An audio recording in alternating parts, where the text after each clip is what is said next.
暮らしの道具店2018年6月1日金曜日から6月17日日曜日まで福井工芸社で開催しております。今回の展示会は福井で活躍している陶器、漆器、木工、ガラス、越前和紙の作家さん、工房の作品を展示しております。この暮らしの道具展は今回で2回目なんですけど、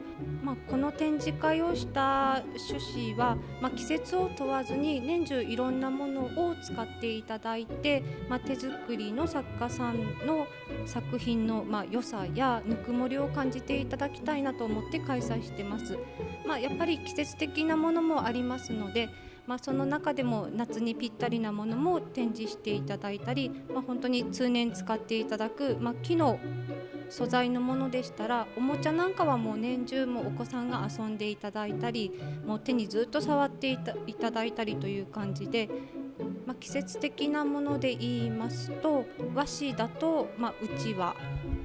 今回はだるまちゃんシリーズのうちわがたくさん展示されています。ガラスは今からの時期とてもぴったりなので、素材の中でガラスの作品は展示していただいてます。そうですね、前回の展示会とは、陶芸の方、木工の方にしても、結構ガラッと変わってます。なので前回の雰囲気とはまた変わってると思いますがどうでしょう。これはほとんど自分の趣味みたいな感じですね。この人と合わせたら素敵かなっていう感じで合わせてるので、